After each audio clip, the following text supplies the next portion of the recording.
9 June অস্ট্রেলিয়ার বিপক্ষে বাংলাদেশের প্রথম one day match 3 match one day series ঘিরে মিরপুর এখন চলছে স্টেডিয়াম সাজানোর কাজ। মিরপুর উইকেট কেমন হবে? অস্ট্রেলিয়া খেলে এসেছে পাকিস্তানের বিপক্ষে একদম র্যাঙ্ক টার্নার স্পিন উইকেটে, সেখানে অস্ট্রেলিয়া 2-1 সিরিজ হেরেছে। বাংলাদেশের মধ্যে উইকেট কি স্পিন হবে না পেস বান্ধব উইকেট হবে, তা নিয়ে চলছে আলোচনা। বাংলাদেশের বিপক্ষে প্রথম ওয়ানডেতে কেমন উইকেট হতে পারে তা নিয়ে আমরা আজ আলোচনা করবো আমাদের ইন্ডিপেন্ডেন্ট টেলিভিশনের জ্যেষ্ঠ ক্রীড়া সাংবাদিক মাঝারুল ইসলাম।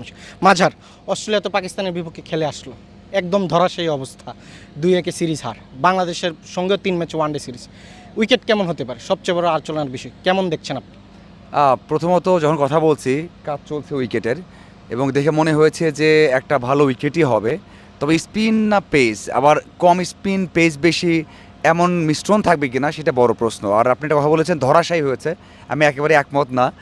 কারণ অস্ট্রেলিয়া প্রথম ম্যাচে 202 করেছে, ওরা 5 উইকেট হারিয়েছিল, পরে কষ্ট করে জিতেছে, পরে ম্যাচে 232 করে ম্যাচ জিতেছে, পরে ম্যাচে 157 করার পরেও 5টা উইকেট হারিয়েছিল পাকিস্তান, মানে 110 বা 100 রানের মধ্যে। সো সেই ম্যাচটা জিততে পারতো, মানে লো স্কোরিং ম্যাচ, সেখানে তারা ভালো খেলেছে। এবং সবচেয়ে বড় বিষয় হচ্ছে এশিয়াতে তারা কম্পিট করতে পারে সেটা বুঝিয়েছে, মানে স্পিন দিয়ে কম্পিট করতে পারে, এমনটা নয় পেস দিয়ে।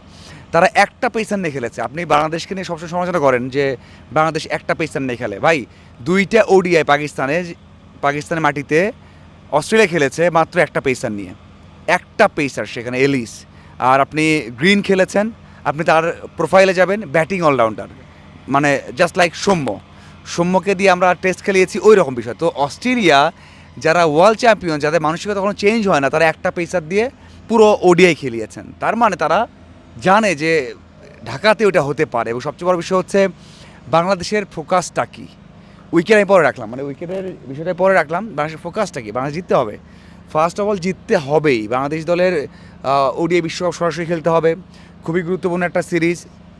এরপর বাংলাদেশ যাবে জিম্বাবুয়েতে, তারপর আবার সাউথ আফ্রিকাতে ওডিআই ম্যাচ আছে, ইন্ডিয়ার এগেনস্টে ওডিআই ম্যাচ আছে। আপনি যদি এখানে জিততে না পারেন, আপনি যদি এখানে হারেন, ইন্ডিয়ার এগেনস্টে হারেন, আপনি যদি সাউথ আফ্রিকার এগেনস্টে হারেন, আপনি পয়েন্ট টেবিলে পিছিয়ে যাবেন। সো জিততে হবে। জেতার জন্য বাংলাদেশ কি একেবারে স্পোর্টিং উইকেট বা ব্যাটিং উইকেট করবে কি না, এটা বড় প্রশ্ন। আমি অনেকেই কথা বলেছেন, সব শেষেও আমি ইন্টারভিউ করেছি, অনেকে বলেছেন যে হ্যাঁ স্পোর্টিং উইকেট হলে ভালো হয়, ভালো হবে, ভালো খেলছি। কিন্তু ওই বোর্ডরুমে যখন আলোচনা হবে যে আসলে আমাদের তো বিশ্বকাপ খেলতে হবে, তখন আমরা কী করব, এটা বড় একটা প্রশ্ন, বড় একটা চিন্তা। তো তাতে উইকেট দেখে বলা কঠিন। আমার কাছে মনে হচ্ছে স্পিন বেশি পেস কম, এটা হওয়ার চান্সেস আছে, এটা একে বাদ দিয়ে যায় না।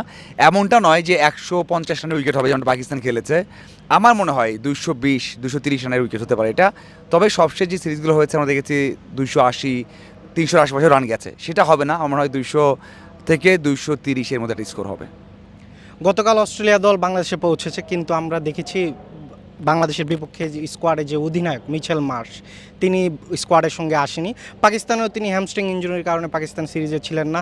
মিচেল মার্চের সঙ্গে ট্রেভিস হেডও বাংলাদেশে আসেননি। মাজার, আপনার কি মনে হয় ওরা দুইজন কি বাংলাদেশের সঙ্গে পরবর্তীতে যুক্ত হবে না? মিচেল মার্শ যেহেতু একটা ইনজুরি থেকে এসেছেন, সামনে একটা লম্বা সামার রয়েছে ওদের, মিচেল মার্শকে ছাড়াই অস্ট্রেলিয়া যেতে পারে। কি মনে হয় আপনার ব্যাটিং লাইন আপটা কেমন হতে পারে অস্ট্রেলিয়ার? না, অস্ট্রেলিয়াতে ব্যাটিং লাইনে ভালো, তার স্পিনটা সামলাতে পারছে না। আপনি নাম বলছেন, সেটা তো তাদের বোর্ডের সিদ্ধান্ত, আসবে কি না মনে আসবে না, যদি ইনজুরি কনসার্ন একটুও থাকে আসবে না, এটা তাদের বোর্ড সম্পূর্ণ সিদ্ধান্ত নেবে। কিন্তু আপনি আমাদের সিদ্ধান্তটা কি?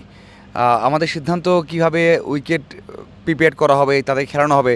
আপনি দেখেন পাকিস্তান স্পিনারদের এগেনস্টে ভালো খেলতে পারেনি। হ্যাঁ, পেসাররা উইকেট নিয়েছে, কিন্তু মানে আপনি শাহিন শাহ আফ্রিদি হোক, গ্রোভ হোক, উইকেট নিয়েছে। কিন্তু আপনি দেখেন রান কিন্তু প্রেশার দিয়ে রেখেছে স্পিনাররা।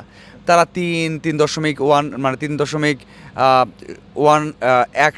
অথবা 3.30, মানে এমন ইকোনমি দিয়েছে যেটা গিয়ে না প্রেশার ক্রিয়েট করেছে এবং রানটা বেশি বড় করতে দেয়নি। তো স্পিনাররা মেইন কাজটা করেছে, পেসার উইকেট নিয়েছে বা তাদের ইকোনমি ছিল 5, 5.5, 4.5, যেটা বেশি। তো বাংলাদেশ কোন অ্যাপ্রোচে যাবে? আপনি যদি একদমই ব্যাটিং ফ্রেন্ডলি উইকেট করেন বা স্পোর্টিং উইকেট করেন, হ্যাঁ পেস ডিপার্টমেন্ট ভালো আমাদের, কিন্তু তাদের ব্যাটাররা তো পেস ফ্রেন্ডলি উইকেটে আর ভালো ব্যাট করবে। যদি টার্নিং উইকেট, স্লো উইকেট না হয়, আপনি দেখেন অ্যালেক্স ক্যারি যেভাবে আউট হয়েছেন স্লো বল বুঝে, না বুঝতে পেরে, সেটা বাংলাদেশ চাইবে। তো সেটা না চেয়ে আপনি যদি চান যে না অ্যালেক্স ক্যারি ভালো ব্যাট করবে, হেড ভালো ব্যাট করবে, গ্রিন ভালো ব্যাট করতে পারবে, আমরা ভালো ব্যাট করব, তাহলে টাফ। যদি ব্যাটার লড়াইটা হয়, তাহলে তো বাংলাদেশ তো পিছিয়ে যাবে। কারণ বাংলাদেশের ব্যাটাররা তো ধারাবাহিক না, যেটা ওরা করতে পারে। ওরা 20 ওভার টিকে গেলে তো একজনই 100 করে ফেলবে। সো মানে অনেক বেশি স্ট্রাইক নিয়ে খেলে। সো এই দিকে ব্যাটারদের সামলানোটা মেইন কাজ, সেটা পেস আর না স্পিন। যদি স্পিন দিয়ে সামলানো হয় সেটা আমাদের জন্য ভালো। পেস দিলে আবার মানে পেস ফ্রেন্ডলি করলে ওরা ভালো পেতে পারে। এলিস খুব ভালো বল করেন, আরও পেসের কিছু আছে। সো অনেক অনেক টেকনিক্যাল কিছু বিষয় আছে। আমি সেই চিন্তাই করছিলাম যে বাংলাদেশ দল কী করবে, এটা আসলে বোর্ডরুমের চিন্তা। মানে যদি ম্যাচ জিততে চায়, সিরিজ জিততে চায় এবং ওই যে ইকুয়েশনটা খুব ক্লোজ থাকে, তাহলে অবশ্যই বাংলাদেশ দল স্পিনটাকে বেশি প্রাধান্য দিয়ে একটা উইকেট করবে যেখানে 200-220 রান করে যেতে যায়। এটা হচ্ছে মেইন সমাধান। আমার উইকেটের কাজ দেখে যেটা মনে হয়েছে যে সেটার সম্ভাবনা কিন্তু একেবারে ক্ষীণ না বা উড়িয়ে দেওয়া যায় না, 50-50 চান্স আছে। আগেরটা কি ছিল, পেস বেশি, স্পিন সুবিধা কম পেতো, পেসাররা বেশি সুবিধা পেতো। এখন হবে স্পিনার একটু বেশি সুবিধা পাবে আর পেসার একটু কম পাবে। এমনটা নয় যে শুধুমাত্র স্পিনে 80% সুবিধা পেয়ে যাবে, যেটা আগে হতো। সেটা হবে না, কারণ স্পিন আধিক্য থাকবে। আবার এটাও ঠিক যে অস্ট্রেলিয়ার স্পিনার আছে ভালো। আপনি তাদের সাংহা হোক, সেখানে জ্যাম্পা হোক, কোনাম্যান হোক, অথবা তাদের আরও দু একটা অপশন থাকে যারা হেড যদি খেলেন হেডও বল করতে পারেন, কোনালি বল করতে পারেন। সো অনেক অপশন আছে। এটা খুবই ইন্টারেস্টিং একটা সিরিজ হবে। দুই দলের শক্তি সামর্থ্য ব্যালেন্স করা, উইকেট ঠিক করা খুবই টাফ হবে। বাট আমার মনে হয় বাংলাদেশ তো এগিয়ে আছে হোম কন্ডিশনে, ওটা করলেই বেটার, যে একটু স্পিনারটা বেশি সুবিধা হবে, পেসাররা কম পাবে। দর্শক, উইকেট নিয়ে অনেক আলোচনা হচ্ছে, কিন্তু বাংলাদেশের একাদশ কেমন হবে তা নিয়ে আলোচনা আরও বেড়ে যাচ্ছে। বিশেষ করে 4 বছর পর বাংলাদেশের ওয়ানডে দলে ফিরেছেন মুসাদ্দেক হোসেন সৈকত। পাকিস্তান সিরিজে আমরা দেখেছি বাংলাদেশ 3জন পেসার নিয়ে গিয়েছে এবং 2জন স্পিনার ছিল। রিশাদের সঙ্গে মেহেদী হাসান মিরাজ রয়েছেন। মেহেদী হাসান মিরাজ অবশ্যই খেলবেন, কিন্তু পেসারদের সংখ্যাটা যদি একটু কমে আসে সেক্ষেত্রে মাঝে আপনার কি মনে হয় মুসাদ্দেক হোসেন সৈকত একাদশে কি সুযোগ পাবেন? যেহেতু পাকিস্তানে দেখেছি আমরা স্পিনে অস্ট্রেলিয়া অনেকটাই ভুগেছে। ব্রাইট চান্স, খুবই ব্রাইট। মানে একেবারেই যদি একটা স্পিন বাড়ানো হয় তাহলে তো সৈকতই সেখানে থাকেন। আপনি যদি স্কোয়াডটা দেখেন, সেখানে 3জন পেসার নিয়ে বাংলাদেশ আগে খেলেছে।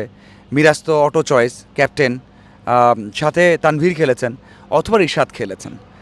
এখন আর আফিফ খেলেছেন। আফিফ তো বল করতে পারেন না, আফিফের জায়গায় তো আপনি নিঃসন্দেহে সৈকতকে খেলাতে পারেন। সৈকত অলরাউন্ডার, মানে আফিফ যে 10 রান 12 রান 8 রান করেছেন তার থেকে ভালো করতে পারবেন সৈকত। হ্যাঁ, নেক্সট ম্যাচে করতে পারবেন সেটা আমি নিশ্চয় দিতে পারি না, বাট ভালো করতে পারবেন সেটা আমরা সবাই জানি। তো অপশন আছে, মানে আপনি যদি ব্যাটিং অপশন তো রাখবেই বেশি। আপনার আগে যেটা হয়েছে, আপনার 5 জন স্পেশালিস্ট বোলার খেলিয়েছি আর ব্যাটার 6 জন খেলিয়েছি। তো এখানে যেহেতু সৈকত ঢুকেছে, একটা অপশন বাড়তে পারে। আপনি দেখেন সেম রেখে সৈকত ঢুকালেন, একটা বোলিং অপশন বেড়ে গেল। আবার সেম না রাখি আপনি ব্যাটসম্যানকে ঢুকিয়ে দিলেন। আপনি করলেন কি, একটা পেসে কমিয়ে দিলেন, সেখানে সৈকতকে নিলেন, নিয়ে ব্যাটারকে আপনি অ্যাকোমোডেট করলেন। সো অপশনটা বেড়ে গেছে। এই জন্য সাকিব ছিল বেস্ট। মানে সাকিব থাকলে এই চিন্তা করতেই হতো না। আপনি এখন চিন্তা করছেন যে একটু পারে মিরাজ একটু ব্যাটিং করবে, একটু বল করবে, সৈকত ব্যাটিং করবে, একটু বল করবে। আর সাকিব থাকলে সাকিব বেস্ট ব্যাটিং করবে, সাকিব বেস্ট বোলিং করবে। সো ওই জায়গায় বাংলাদেশের লাক্সারি ছিল। সো সেটা নেই। এবং তারপরেও সৈকত সেই রোলই পালন করেন, মিরাজ সেই রোলই পালন করে, তার মধ্যে যে ভালো পালন করে। আমার কাছে মনে হয়েছে সৈকত বড় একটা অপশন দিয়েছেন, যেখানে আমরা এক্সট্রা একজন ব্যাটার নিয়ে খেলতে পারি। পাকিস্তান সিরিজে বাংলাদেশের পেসাররা ডমিনেট করেছে, বিশেষ করে নাহিদ রানা। স্পিন উইকেট যদি হয়ে থাকে সেক্ষেত্রে 3 পেসারের মধ্যে 1 পেসারের হয়তো কপাল পড়তে পারে। সেক্ষেত্রে নাহিদ রানা রয়েছেন, তাসকিন আহমেদ রয়েছেন, মুস্তাফিজুর রহমান রয়েছে। মাজার, আপনার কি মনে হয় যদি আমরা একজন পেসার কম খেলাবো একাদশে, সেক্ষেত্রে কোন পেসারকে একাদশের বাইরে রাখা আইডিয়াল হইতে পারে? এক ম্যাচে শরীফুল বাইরে থাকবে, এক ম্যাচে